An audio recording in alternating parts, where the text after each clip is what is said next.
ladies and gentlemen. We are here for another election forum for 2024. This one for the Hibbing City Council, Ward 3, which if either of the candidates want to attempt to describe where that is in Hibbing, they're surely welcome to do that.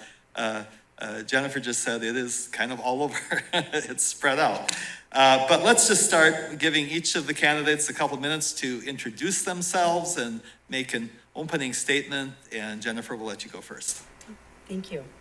Good evening. I'm Jennifer Hoffman-Sackman, and I would like to begin by thanking the Chamber of Commerce for creating this platform for community members to meet the candidates who will represent them on the Hibbing City Council, Ward 3, and work for the entire city of Hibbing.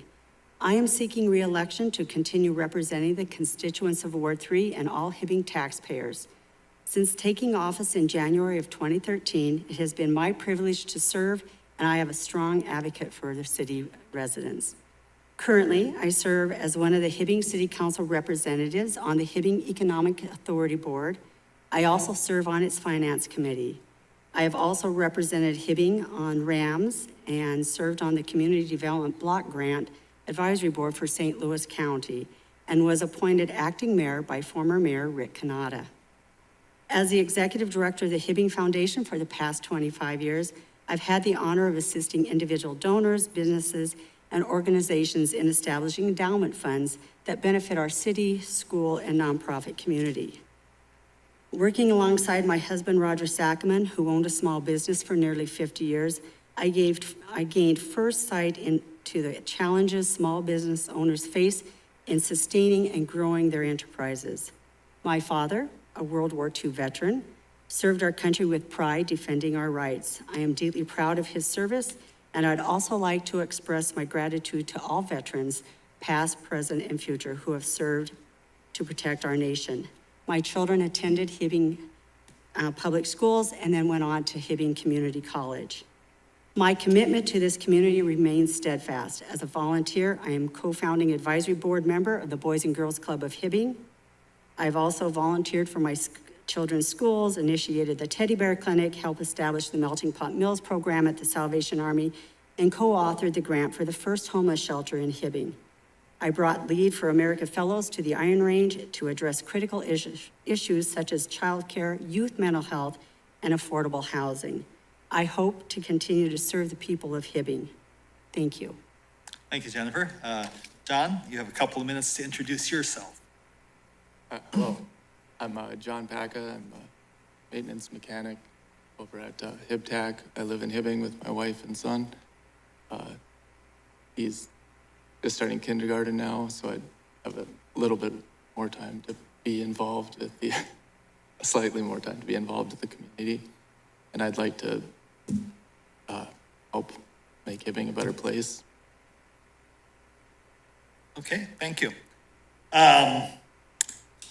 We're going to ask the questions. You do have a sheet, and we will give you the numbers. I should say that I'm Pastor Dan Erickson, and Mr. Steve Potts, and I will be asking the questions as we have done, as Steve says, for many years at these forums.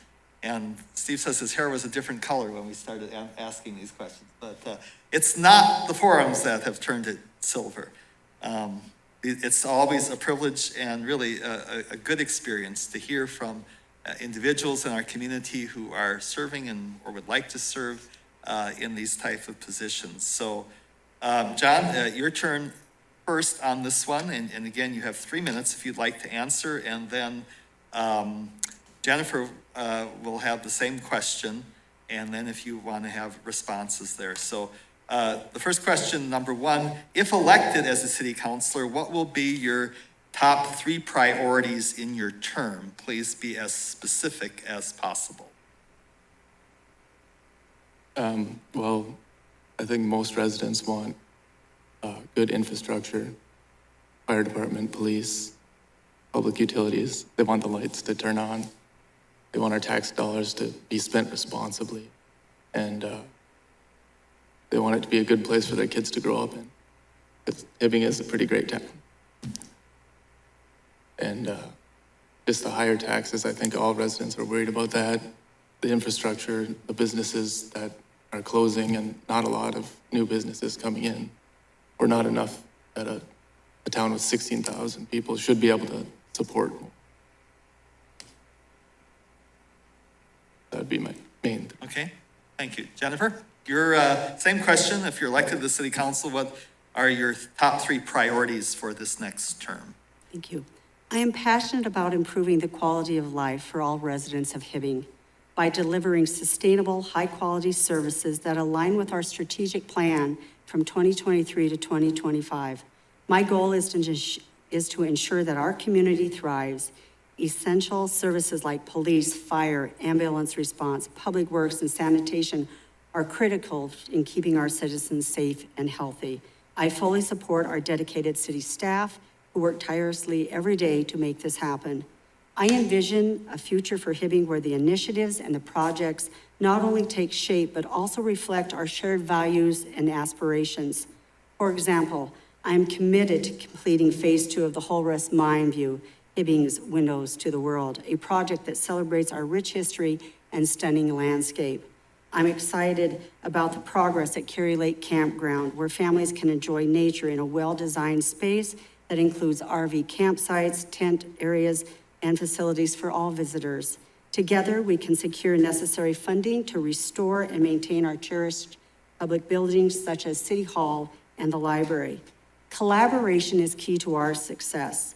I will continue to strengthen partnerships between the City of Hibbing, ISD 701, Hibbing Public Utilities, Range Regional Airport, and Hibbing Housing and Economic Redevelopment Authority. By working closely with Minnesota North College's Hibbing campus, we can cultivate a workforce prepared for the jobs of tomorrow.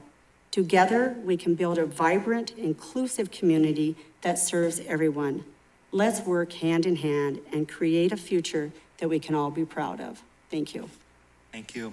John, you have 1 minute if you would like to respond to anything that Jennifer said. I'm all right. And Jennifer, you have another minute if you No, want. I'm fine, thank you. Okay, well, I'm going Thank to you. yield to Mr. Steve Potts.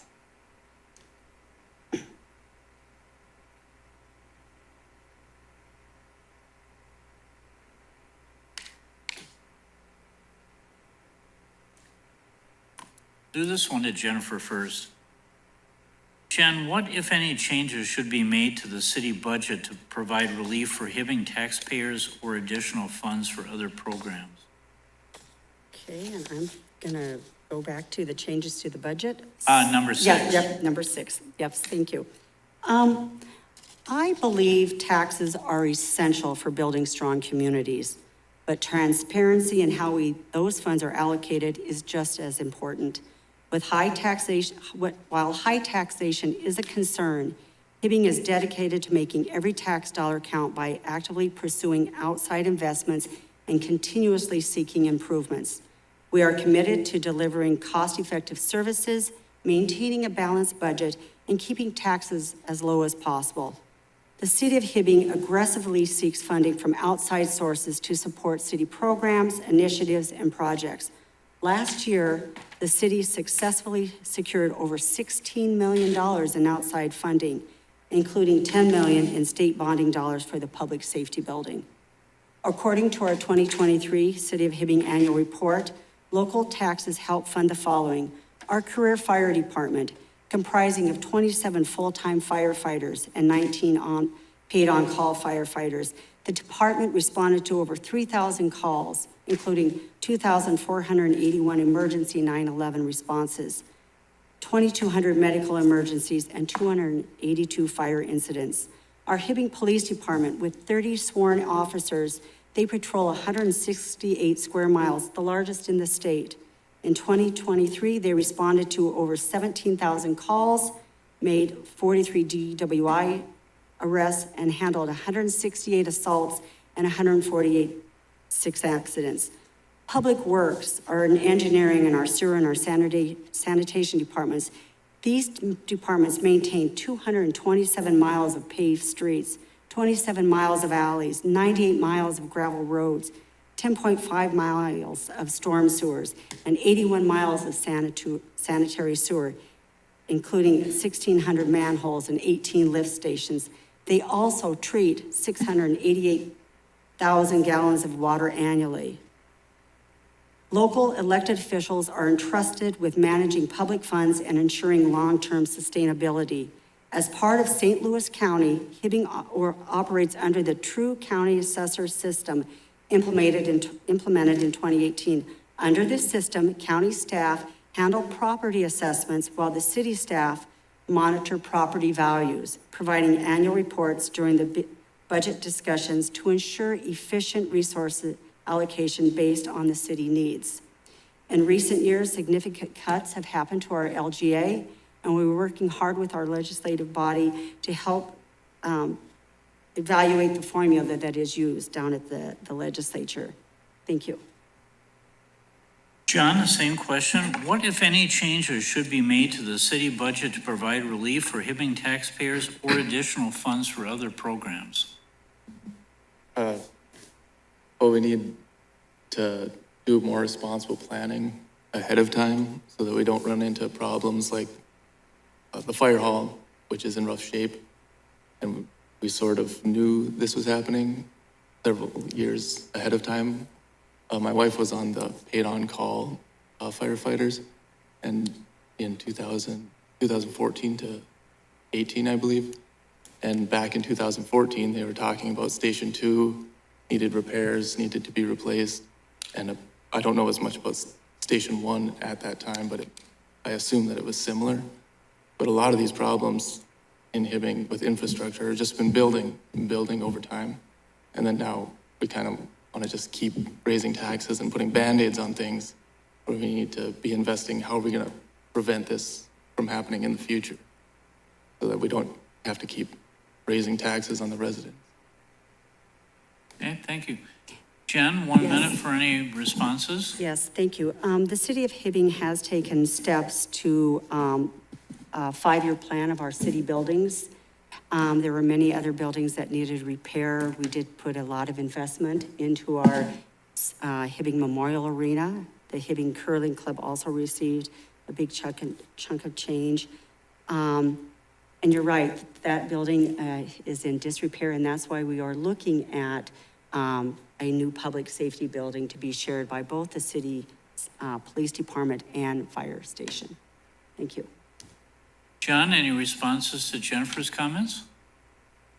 Not really to that. Exactly. I know that we are, they are putting to a vote at half-cent sales tax for the safety. Okay, thank you. Question 19, last one on your list. Hibbing's comprehensive, and this one to John first. Hibbing's comprehensive housing study clearly demonstrated a strong need for new housing, yet there's been a lot of resistance to any proposed developments. How will you deal with this resistance, and what will you do to ensure the community understands the importance these projects have for our long-term growth and sustainability? Well, we have to listen to the residents. When we're doing a bigger project, if they don't want it in that area, we're representing them. If we're moving forward with bigger projects that the residents don't want, we're just setting ourselves up for failure. We've got smaller lots within the city where we have condemned houses or houses that have burnt down that we could start building within the main city. I drive past on the way to my kids' daycare. There's a house that was demolished. It's just an empty lot. So maybe the city could look into smaller projects rather than multi-million-dollar plans that are going to cost the taxpayer if they don't work out. Okay, thank you. Jen, the same question. Hibbing's comprehensive housing study clearly demonstrated a strong need for new housing, yet there has been consistent resistance to any proposed developments. How will you deal with this resistance, and what will you do to ensure the community understands the importance these projects have for our long-term growth and sustainability? Thank you. I understand that change can be challenging. However, I believe we as a city can improve our efforts in educating and gathering input from our community. As we have lagged behind our neighboring communities in housing and economic growth, I recognize the importance of navigating these growing pains for the overall benefit of our community. We have learned valuable lessons over the past few years, and I am committed to continuing to drive growth and enhance the overall quality of life in our community. I will continue to collaborate with the community stakeholders to develop a range of housing options, including single-family, multifamily, and senior housing. As a current council person, I worked with the Hibbing Housing and Redevelopment Authority on housing needs analysis in 2023 to quantify market demand. This effort led to the establishment of a local housing trust fund in early 2024, providing consistent and flexible resource for housing within our jurisdiction. The fund aims to leverage both public and private resources, jumpstarting projects and attract investments and create jobs. Additionally, we supported the HRA in securing the local match needed to apply for the $25 million in-state funding to replace the Haven Court apartments.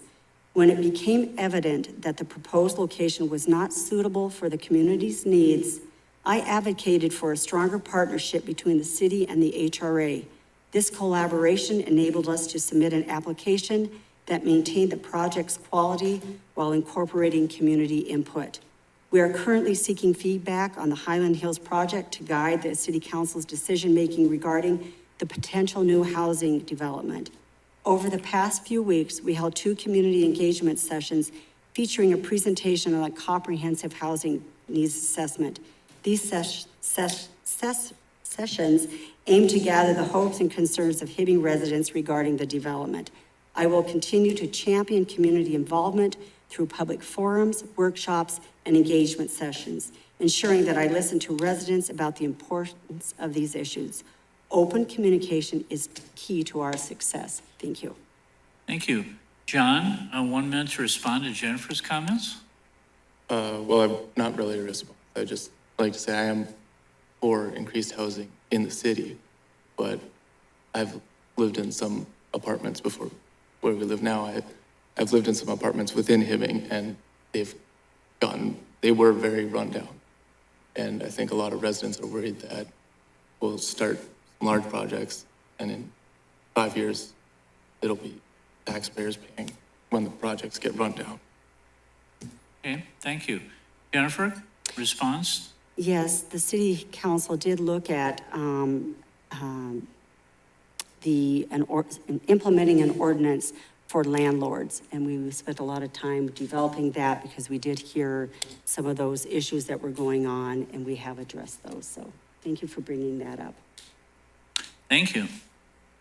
Yes. Thank you, Steve. Jennifer, this question is for you. It's number 2 on your sheet, asking for your evaluation of the future viability of Hibbing public utilities, and what specific steps do you think the PUC should be taking at this time to ensure their future viability? Great, thank you. The future of the Hibbing PUC is really in the hands of the Hibbing citizens. It's a public community asset. From what I understand, things have been going fairly well at the PUC following some changes made by the City Council and the Commission a few years ago. As you may know, Councilor Bayless serves as the council representative and keeps us informed about HPUC business. Additionally, the Hibbing City Councilors and the HPU Commissioners participate in regularly scheduled joint meetings. Last I checked, Hibbing Public Utilities rates are now lower than both Minnesota Power and Lake Country Power. Minnesota Power's rates are about 7% higher, and Lake Country's are 30% higher. While nobody wants rates to increase, we still need reliable service, and from what I can tell, HPU offers good value for our community. Just to recap a few of the PUC highlighted projects in the works. Hibbing has over 100 miles of water main. Nearly 50% of that was installed prior to 1960. The average of 25 breaks per year. More than $1 million is spent in reactive work. The South Water Treatment Plant improvements. This project improves efficient operation of HPU's South Well field and increases water production by more than 1 million gallons per day. The vegetation management is the overgrown trees in and around our electrical lines that increase the risk of power outages. HPU has completed vegetation management along 37 miles of electrical distribution lines in the last 5 years, 25 miles within the last 2 years alone. And I want to go back and talk about the rate information. I think it's important to share that HPU has maintained energy rates increases below the national average and inflation overall. Since 2020, inflation has increased an average of 4.4% annually. National energy prices have increased an average of 4.9% annually in the same time. Since 2020, HPUC has maintained an annual increase of only 2.4%, well below the inflation and national average. Thank you. Thank you. John, same question to you. Your evaluation of the future viability of the Hibbing Public Utilities and what specific steps should the PUC be taking at this time to ensure their future viability? Well, it is a good community resource.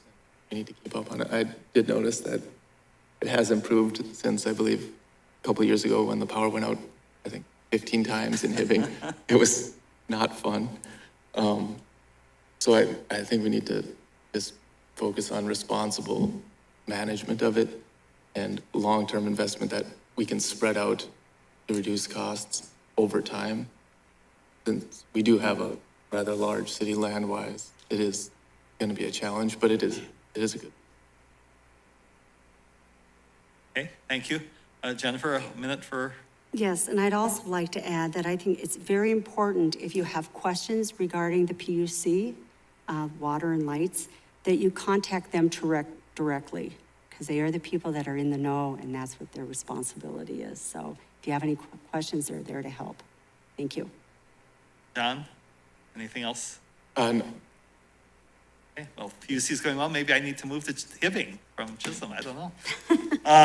You're welcome. Please Third, this is question number 3, and this one is for John, first of all. Do you think that the Hibbing Memorial Building is being used effectively today? Do you favor any adjustments to the long-range plan for this facility? I was trying to find where this long-range plan is. I believe in 2021, there was plans to add another sheet of ice, and there was some buildings that were purchased for a lot of money, which I believe you voted against, which I appreciated. But I am not sure what the long-term plan is, but the memorial building is great. It's a great resource. We need to keep it maintained and plan for future enlargement, but make it a long-term plan so we're not saddled with sudden tax increase or something. Have the residents be involved in that decision. And if it's because it will cost a lot. Okay, thank you. Jennifer, do you think the Hibbing Memorial Building is being used effectively, and do you favor any adjustments to the long-range plan for this facility? Thank you. Yes, I believe the Hibbing Memorial Building is currently being used effectively. We continue to evaluate its usage and work to improve it, welcoming community input in the process. Over the past several years, the city of Hibbing has invested several million in capital improvements and routine maintenance. As a council, we have adopted a 5-year plan for all city buildings, including the Memorial Building. The Hibbing Memorial Building is a versatile event space with a seating capacity of over 5,460. It hosts Minnesota State School League sporting events, including boys and girls youth hockey practices, Hibbing youth hockey tournaments, and the boys basketball tournaments. The facility also accommodates the U.S. Figure Skating Association sanctioned figure skating competitions. Beyond sports, the arena serves as a venue for concerts, circuses, conventions, trade fairs, car shows, and business events. Just last week, the Iron Range STEM Showcase was held there, with nearly 1,500 students participating. The space is also available for banquets and receptions and special events, with meeting and breakout rooms such as the canteen and the labor quarters. The building is home to the Hibbing Curling Club, the Hibbing Historical Society, the Veterans Quarters, the Little Theater, and the Hibbing Community Senior Center. We are continually seeking additional events to bring to the memorial building for the community's enjoyment. I believe the city of Hibbing has made and will continue to make the best possible use of this building for our community, and we will keep seeking input to enhance its offerings. Thank you. Thank you, Jennifer. John, you have a response? Not really. My kid plays hockey there. It's great. Okay. Thanks. Jennifer, anything else to add? No, I'm fine, thank you. Okay, thank you. Steve?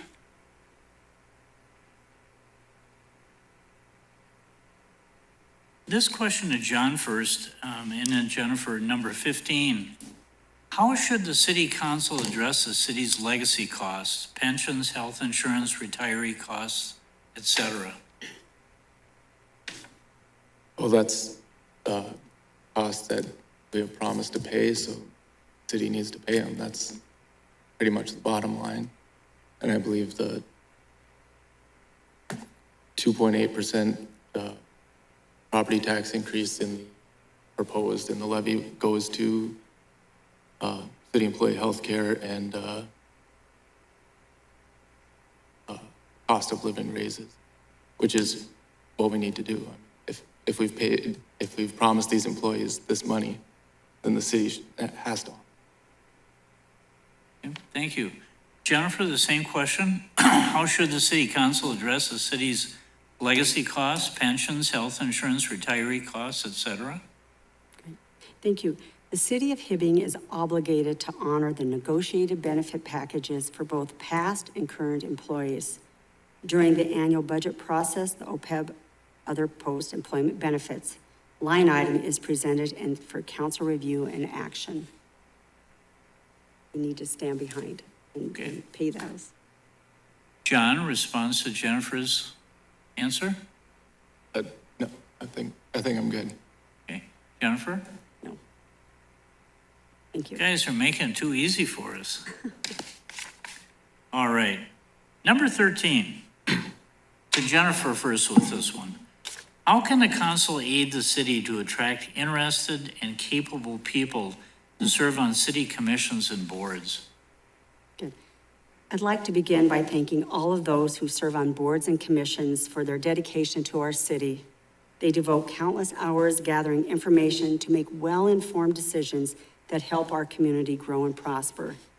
The city of Hibbing actively seeks applicants for its many boards and commissions, recognizing the value of the community involvement.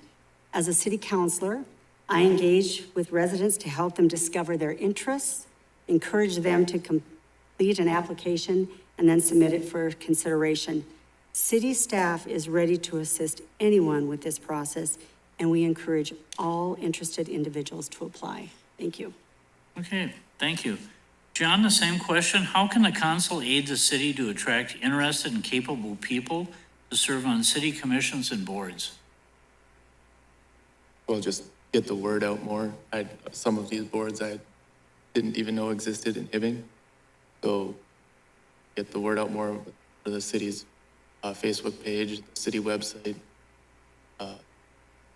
that some of these positions even exist, because I don't think people know. Because people should be more involved. Some people are busy. I'm busy, but if people knew more opportunities that they could do that are closer to things that they're interested in, I think you would get more people. But I don't know if a lot of people are even aware. Okay, thank you. Jennifer, Yes. 1 minute to respond to John's comments? Yes, thank you. The city of Hibbing does aggressively seek applicants for different boards and commissions. It's on our website, it's on our Facebook page, and we spend thousands of dollars annually in the newspaper soliciting folks to be on our boards and commissions. And the best way is word of mouth is another good way. And we do, again, appreciate everyone that does serve on our boards and commissions. Okay. John, comment on Jennifer's response? I think I haven't seen it, but I Okay. believe that is happening, I guess. Thank you. Answer.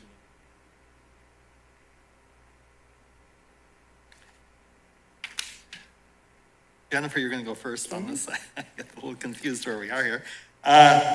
Should the city of Hibbing provide businesses with financial incentives to expand or to move to Hibbing. It's number 8. Number 8? And what should these inducements be? Good. Currently, as I stated, I serve as a city council representative on the Hibbing Economic Development Authority, and I also serve on its finance committee. I previously mentioned my husband owned a small business for over 50 years, and through working together at his architecture firm, I gained firsthand insight into the challenges small business owners face in sustaining and growing their businesses. Yes, the city does provide financial incentives. The city and HEDA work to ensure the Hibbing remains an attractive place to start, grow, and expand a business. We partner with the Northland Small Business Development Center to provide technical assistance to entrepreneurs and businesses, whether they are just starting or encountering challenges. HEDA offers low-interest loans to partnership with local banks to help entrepreneurs with startup costs. By working closely with local lenders and leveraging technical support from SBDC, our process has maintained an exceptionally low default rate. To further incentivize its investments, HEDA created a deferred loan aimed at revitalizing real estate in the downtown area and on First Avenue. To date, we've deployed $366,000 through this program, which has leveraged over $3.2 million in outside funding, driving a total of $3.6 million of investment into the city design focus district. For every dollar in deferred loans deployed by HEDA, $8.85 in additional funding was secured. We have key partnerships and initiatives. We've partnered with the Chamber of Commerce on the Downtown Business Survey in 2022. We conducted a parking study in 2023 with the Chamber as well. Some other things that are exciting to share in our 2024 state funding that HEDA and the city, $250,000 was added to our HEDA revolving loan from IRRR. $4.5 million in zero interest limited recourse loan from IRRR and Minnesota Deed for the AMGS expansion project that just broke ground. Over $300,000 in grants from IRRR and Minnesota Deed for the AMGS expansion as well. We have secured $1.15 for housing and $550,000 for the Holrus Mine View in 2024 mineral amendment. Thank you. Thank you, Jennifer. John, same questions. Should the city of Hibbing provide businesses with financial incentives to expand or to move to Hibbing? And what should these inducements be? Well, yes, because if you want to start a business in Hibbing, we would love to have you. Hibbing, like I said earlier, has 16,000 people. We can support a lot more business. We can support a lot more development. And any grants or loans, RRB, that's fantastic. But we should also focus on making Hibbing a place where businesses want to move, getting rid of some of the condemned structures, blight, that kind of stuff, because there are other options, other Iron Range cities for businesses to go to, and we want to make sure they want to come to Hibbing rather than somewhere else. Thank you. Jennifer, a minute to respond if you want. No, that's fine. And John, any last word? No, thank you. Okay. Number 9, John. If the city requires additional funds to operate, what would you propose as funding sources? More money. How are you going to get more money? Well, if the budget is tight, you can't go out to eat every day. So the city should be semi the same. You focus on the basics, roads, infrastructure, fire department, police, and then move out from there. If we don't have the funds, we need to find some way to reduce or spread out our spending for long-term plans so that, because the city taxpayers can't support just a 5% property tax every year. We got to find a solution, more economic development, more business. It's just not sustainable. Okay, thank you, Jennifer. if the city requires additional funds to operate, what would you propose as funding sources? Right. So I think we kind of touched on this in one of the previous questions. And again, I will say, I believe taxes are essential for building strong communities, but transparency in how those funds are allocated is just as important. I also spoke about the $16 million that the city of Hibbing was able to secure outside from other funding sources. And I think we have done a great job, and we always continue to do better to aggressively secure those funding dollars. I think that's all I need to say. Okay, Thank you, John, Debbie. a response to Jennifer? Well, the property tax has been voted to go up this coming year between 2.8 to 9.3%. And that's, I mean, I know it is going to be negotiated down probably to around 5%, as that's been the last year. But it's, when we're bringing money in and then we just keep having to increase on a smaller and smaller amount of residents, it's a problem. Jennifer, a last word? So, kind of just to clarify, the city sets the levy, and it's the St. Louis County that sets the property taxes. Okay, thank you.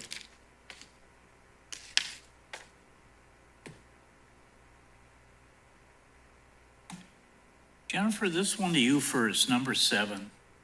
Many communities share essential services with neighboring communities. Which services should Hibbing share, and with which communities should we be sharing, and how would you promote such sharing arrangements? Thank you. Our local fire department serves as a regional hub, providing both fire services and advanced life support to our residents, as well as mutual aid to surrounding communities. I believe that when neighboring communities need assistance, our city should provide mutual aid, as long as it doesn't compromise the well-being of our residents. And I can speak firsthand of the importance of when a fire broke out years ago next door to my office on Howard Street. It was a very cold winter day. The high flames were rising as well as the winds. And thanks to the assistance of the surrounding fire stations, the fire was eventually extinguished. And most importantly, there were no serious injuries. The swift response of our fire department, along with other departments, helped ensure that the entire city block was not lost to fire. I definitely believe in mutual aid. John, same question. Many communities share essential services with neighboring communities. Which services should Hibbing share, with which communities should we be sharing? And how would you promote such sharing arrangements? Oh, we absolutely should be sharing with other communities. I think the police, sheriffs, and fire departments all have mutual response. And we should meet with cities that are within a range to see if we can meet with the city councils and for more sharing of resources, because if it's more expensive equipment or something that we can share that doesn't have to be rapid response, we could absolutely share those costs with, say, Chisholm or Grand Rapids if it's going to be more expensive investment for residents. Okay, thank you. Jennifer, any comments on John's response? Yes, I just think, a good example of mutual aid was the accident that happened outside of Cherry a few weeks ago. Everybody was there. I do think it is the chief's decision, the fire chief's and the chief of police decision as to what communities we go to, because they know that's not a city council decision as far as where they should go. Because they decide if they're going to dispatch Nashwauk, Virginia, Hibbing. It's all done at a higher level than the city council to make that decision. John, responds to Jennifer's answer? No? Thank you. John, this one to you first. All Minnesota, including Hibbing, is experiencing a worker shortage. What can the council do to address this issue? Oh, worker. Number shortage. 17, sorry. I don't have it.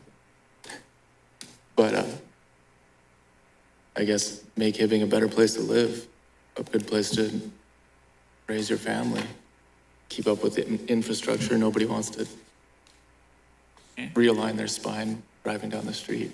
Okay, thank you.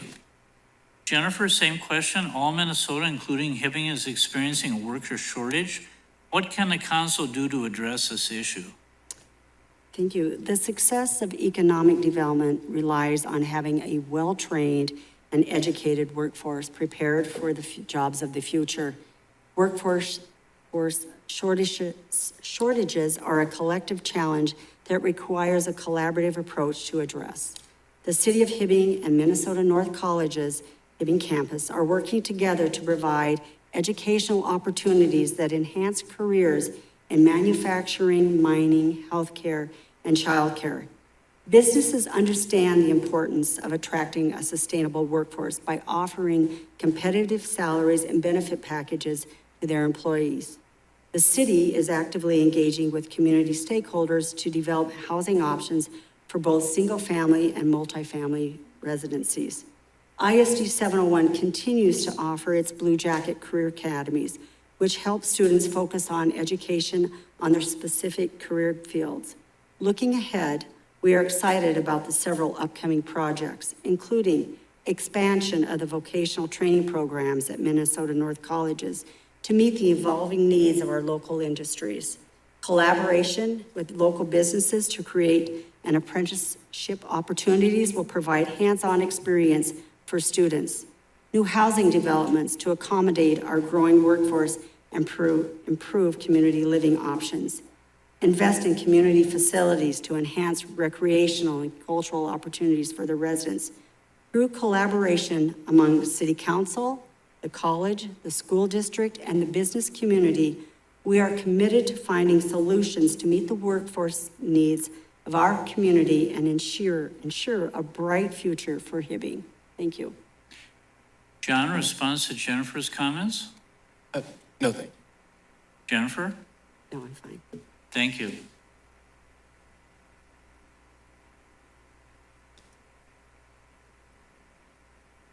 Okay, here's a basic question. We'll start with Jennifer. What should number 5, what should a city councilor's role be in the city government? Why are you there? Thank you. I'm here to represent the constituents in Ward 3 and the entire community of Hibbing. I believe in our community. I want our community to grow and prosper, and that's what my role is. Don, same question. What should a city councilor's role be in city government? To represent the people that elected you. This would be Ward 3, and to be a responsible steward of city resources. Want to respond, Jennifer? No, that's fine. And John? You said it. Okay, well, that was good. A little more difficult, number 12. John, for you first, what compensation, salary, healthcare, pension, et cetera, do you think is fair for part-time city councilors to receive? It's part-time. I don't believe pension or healthcare or anything like that. Some sort of stipend for people that don't make as much money. So if they could, or if they were running, they would have that. I don't know what it is. Okay, Jennifer, same question. What compensation, salary, healthcare, pension, et cetera, do you think a part-time city councilor should receive? Well, first, I have never viewed being a city councilor as a part-time role. For me, it's a full-time commitment to our community. I'm available 24/7, 365 days a year, whether I'm on vacation, during the weekends, or in the evenings. I take calls from constituents and remain accessible to all taxpayers. As a public servant, I will always have and will continue to prioritize being available to those I serve. Last year, the Hibbing City Council made the decision to sunset healthcare insurance for newly elected councilors. The current council recognized that this benefit that was set in place many, many years ago by a previous council was no longer sustainable. Thank you. John, a response? No, I don't see it as for money, I guess. If I wanted to make more money, I'd be working overtime right now. Okay, and Jennifer, any last word? No response. Okay, thank you. I think it is time for closing statements. So that means, I believe John is going first in this closing statement. You have 2 minutes to do that, and then Jennifer, you'll have 2 minutes. I'm John Pack. I'm running for city council. I'd like your vote. I'd like to keep Hibbing a good place to grow up in, raise my kid there. I'd like, he's 6, so I got another at least 12 years before he graduates. So I'd like to keep Hibbing a good place to live, ban businesses, clean up as much like of the buildings that are structurally sound and just make Hibbing a better place to live. Keep taxes low because what we're doing now isn't sustainable. Okay, thank you, John. Jennifer? Thank you. In closing, I'd like to thank the Chamber of Commerce for moderating the debate this evening, and a special thank you to Hibbing Public Access TV and also Mr. Packa. As I stated throughout the debate, I believe in Hibbing and great things are in its future. I would like the opportunity to continue to represent Ward 3 and all taxpayers of Hibbing, to be your voice on the Hibbing City Council. Election Day is Tuesday, November 5th. I invite all people who believe in equity, fairness, openness, and integrity to join my campaign. I care about Hibbing and its future. I care about you. I hope I can count on your vote. Thank you. Okay, thank you. And thank you to both Jennifer Sockelman Hoffman and John Packa, the candidates for the Hibbing City Council, Ward 3, for coming to the forum today and answering our questions. And on behalf of Steve Potts, myself, Pastor Dan Erickson, we thank Hibbing Public Television as well for broadcasting this, and trust it will help everyone to make an informed choice as they vote. Thank you. Good night. Thank you.